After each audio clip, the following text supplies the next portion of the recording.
revisiting Avengers Earth's Mightiest Heroes. This is volume 2.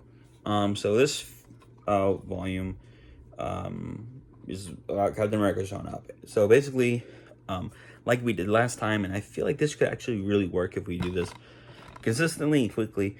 I think going episode by episode might actually kind of work. I just got to be very quick and very concise with what I'm saying. And yeah, let's do it. So obviously episode 8, some assembly required. This basically is about the Avengers moving into the Avengers mansion together for the first time, seeing that, oh hey, there's a bunch of rooms, they're accommodated to us. There's a training room, an underground basement for us to basically be superheroes in, briefing room, stuff like that. And Hulk isn't super keen on it because the Enchantress, one of Thor's villains, who we saw at the beginning of the show, is pretending to be Bruce, saying, hey, look, girl, like, you cannot trust the Avengers, they look down upon you, and all that stuff. And Hulk, of course, believes the Enchantress because she thinks that, the Enchantress is Bruce. Bruce is like, no, that's not me. Hulk and Thor go to blows, stuff like that. And you want to know what? This is a pretty good episode. It serves to set up more about the Masters of Evil, who we meet next time, or next volume.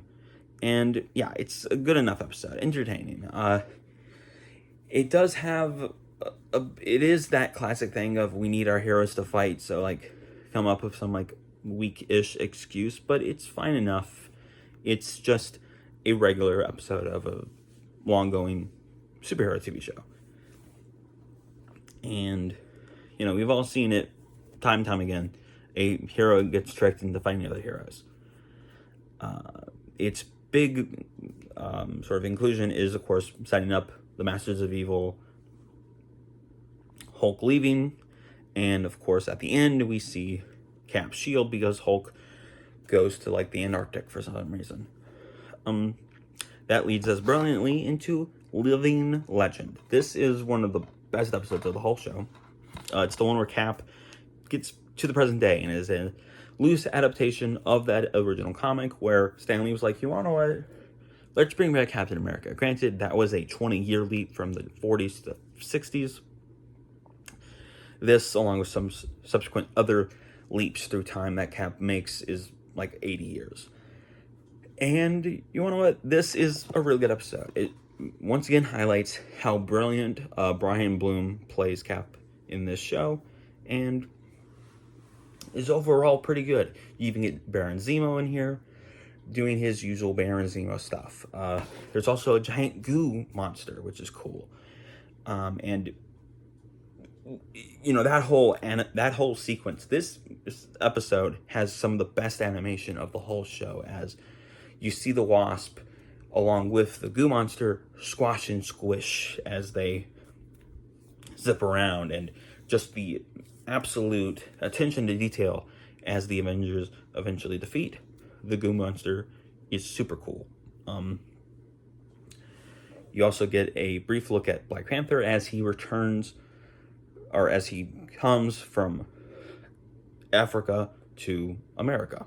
So that's cool as well.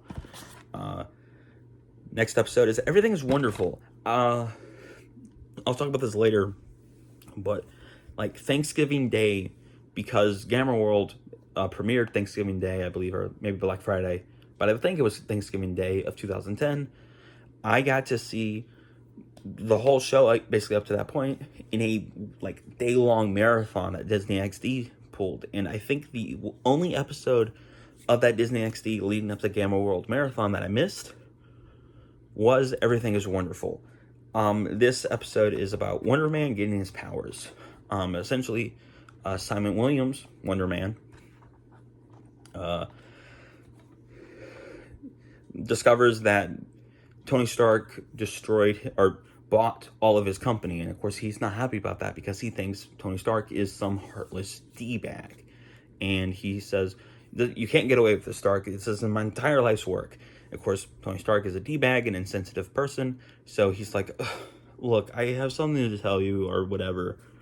And of course, Simon storms off, thinking Tony doesn't care. We learn at the end of the episode that Tony does care, and he was trying to save, and isn't this nice, a smaller company is bought by a bigger company to actually save the smaller company. You don't see it a lot in real life. Tony was like, I bought his company because I think he's a good inventor. I think he is very creative, and I wanted to save his business and possibly make it more profitable. This episode, once again, I think shows a lighter side to Tony. This Tony is very brash and very bullish, and I think you have certain episodes throughout this series that show that he does have a softer, more kinder side, and that's nice. That's essentially what this episode is. You also have some fun with Wasp and Thor taking on AIM and MODOK, and how MODOK is a creepy giant head with baby arms and limbs, or baby arms and legs. So that's fun. At least he's better than he is in Ant-Man 3, I guess. Because I think MODOK is supposed to be a robot, not a person with a big head. Less said about Ant-Man 3, the better.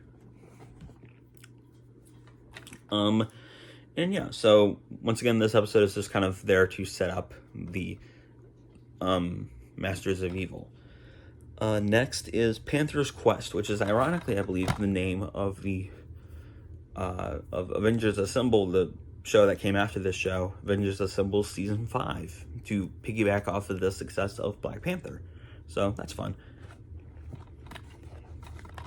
That being said, this is a follow-up to the end of Ant-Man in the Anthill, where Black Panther's like, look, I need your help to take Wakanda back from M'Baku, the man-ape.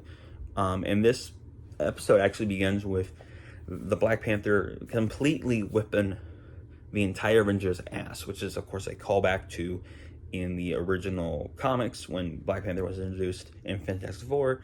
He whipped all the asses of the Fantastic Four, which was really cool and really progressive at the time, because there weren't a lot of either good black superheroes or well-represented black superheroes, and Stan Lee made a point to show that this African-born king was a expert fighter before you even realized that he was of African descent.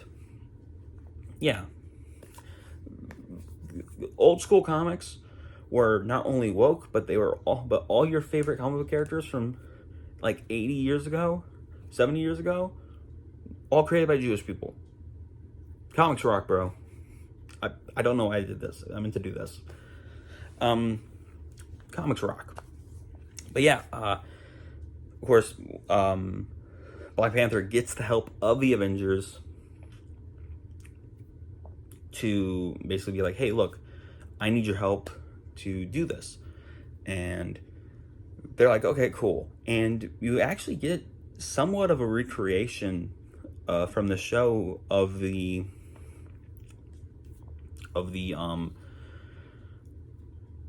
Ultimate Avengers 2 movie. The part where there's literally a callback to that movie where Iron Man has like his rockets out and a Wakandan spear takes the rocket off.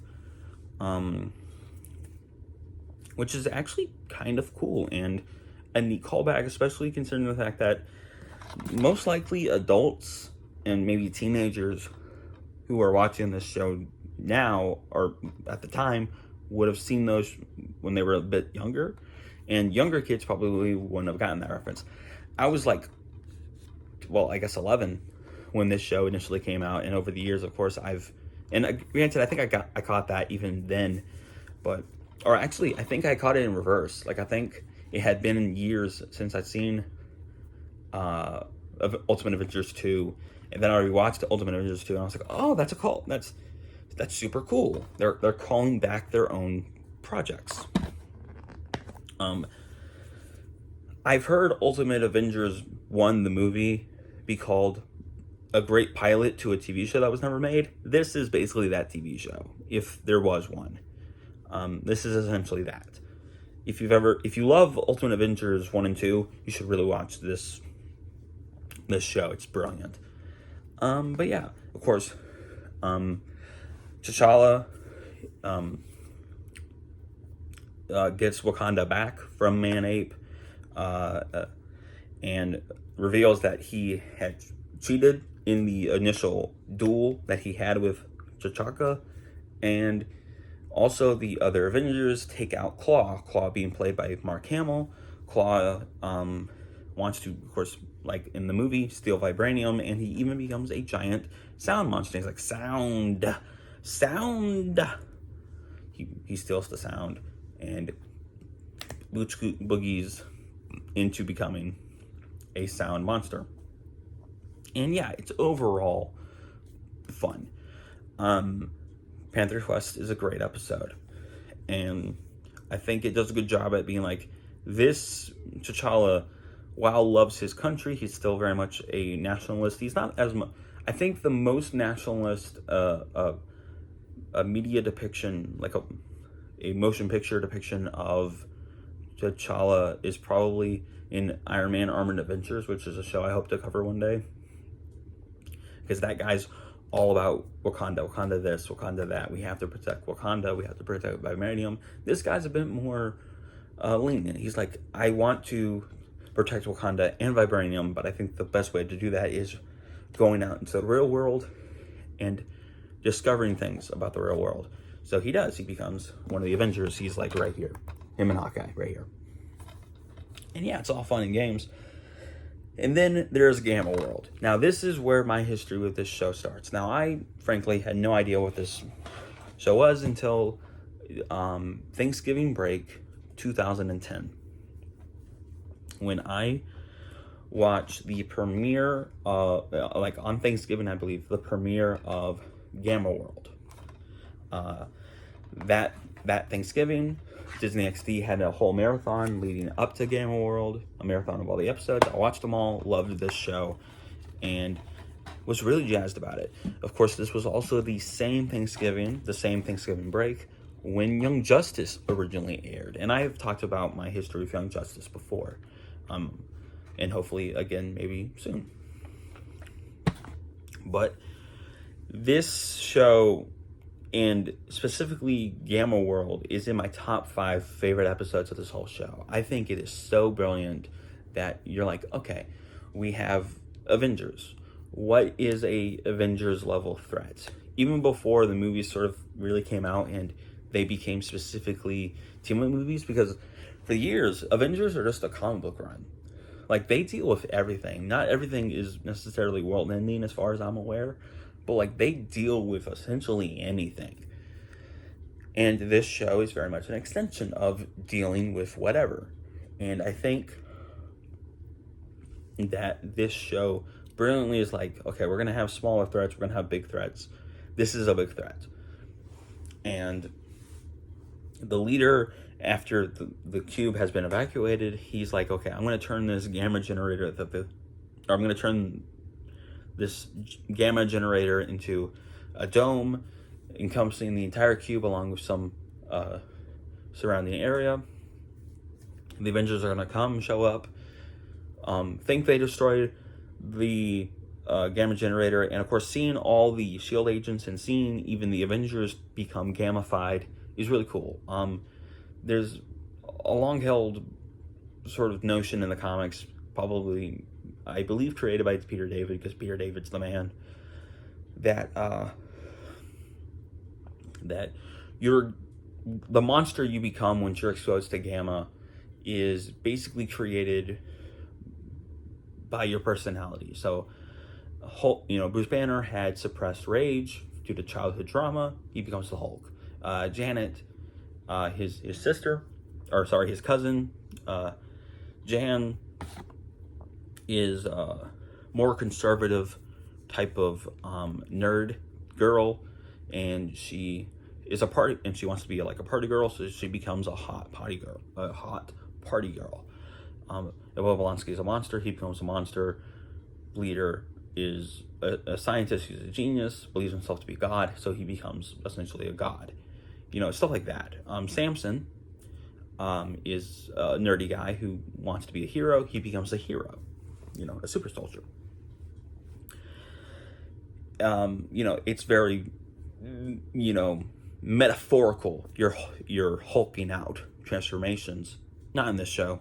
This show is like, no, we're just gonna make them turn into monsters, and for the most part, they are monsters. The wasp literally becomes a giant wasp with like humanoid legs and hands. It's cool, and it's fun, and it was really rad for this 11-year-old Dan Richardson. And yeah, I just loved it. I think Fred Tatasciore and Chris Cox absolutely steal the show because their team up, the Hulk Hawkeye team up respectively, becomes a big part of that two-parter. Part 1 ends with them destroying the cube-centric gamma generator, and of course, Part 2 is about how Bruce, Hulk and Hawkeye have to team up to defeat the leader and destroy the Nevada, Las Vegas located gamma generator that will actually truly be more powerful than the cube one and engulf the entire planet in a matter of hours and like a day. And it's really fun. And of course, Fred Tatasciore and Chris Cox have amazing chemistry with each other. And it's just an overall general fun episode that I sure as heck love. I love it. And it's the episode that truly made me fall in love with the show. Like, yeah, I was going to different family things, but my family was fairly willing, especially since we had to make food, fairly willing to let me and a few of my cousins watch the Avengers cartoon before dinner. And then, of course, we watched it. I got home to my grandma's house where we were staying, and I watched Gamma World, and it was so amazing, and is not the last time I remember laying down on my grandmother's rug, my grandmother's big rug, and watching something, but it's one of the most special ones. And I think that's what I connect to this show most about, is that feeling of my grandmother's rug just being there and me curling up in my childhood blanket, and just that feeling of nostalgia. It's a nostalgia that's got me through some of the worst times of my life. And I think it's a nostalgia that I still hold on to because my grandma's rug. This might sound dumb, but that rug means a lot to me. And I think she's actually replaced it over the last few years. I think she replaced it at one point, but that rug still feels the same to me. I sit down, even to today, 25 years old. I sit down on that rug. I don't lay down on it because I'm a full-grown man, but I still lay down on it, or I still sit on it and just feel it in my hands, Like in Die Hard, when the guy says, make fists with your toes, I do that with my actual fingers. I make fists with on my grandmother's carpet. Nostalgia, right? That's why this is why I wanted to talk about the show for like a really extended long period of time, because I need to talk about this kind of stuff. This stuff is important, y'all. But yeah, of course, obviously I have to have a favorite episode from Disc. My favorite part of Gamma World, I actually thought I was going to say part 1 because you see all the Avengers become Gamma monsters, but honestly, it might be both of them, but I'll pick 1 because it's when you see the Avengers become all Gamma monsters. And obviously, y'all, you can predict Hawkeye and Hulk having such great chemistry. That's just icing on top. That's like if this was a Justice League cartoon and Batman and Robin showed up, to defeat the villain. Like, it's just icing on top of a really cool monster-themed cake. Although this has a majority of my favorite episodes, because you have Living Legend, Panther's Quest, and Gamma World all here. And yeah, I love this whole show. Some connections to the past, some similarly required, because we do this here. Hank says that we still don't know what caused the big breakout from last volume. We, of course, the audience, know why, and it is sort of connected to the Enchantress, so that's fun. Baron Zemo talks about how he sort of is recruited to be the leader, or the seeming leader, sort of a false leader, the faux leader of the Legion, or the Masters of Evil. You got Emil Blonsky, who is played by, so Zemo and the Abomination are actually played by the same actor, which is really cool. They both become members of the Masters of Evil, and of course, the Grim Reaper, played by Bishop from the Alien movies, he shows up and talks to MODOK about the Cosmic Cube, and we will see the Cosmic Cube in, I believe, the next... in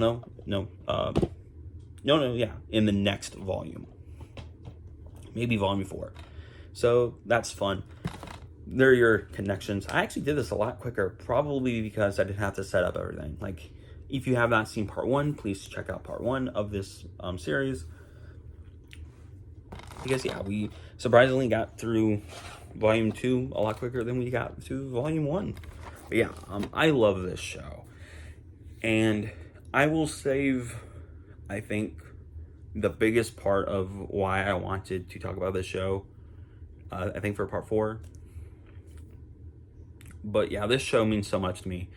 Thank you for sitting here and listening to part 2. Like I said, go check out part 1.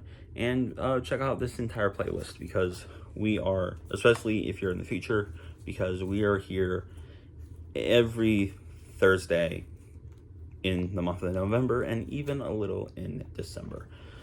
So yeah, remember, the guy made special. He loves you very much. So I hope you have a very lovely day. I hope you had a very lovely month, or a very lovely week, lovely day. Remember, that God made special. I hope you have a nice day, and Hulk smash, I don't know, Hulk smash for you. That's what I was trying to say. Oh no, I can get this. Hulk smash for you. It's cooler when Fred Haddishore does it.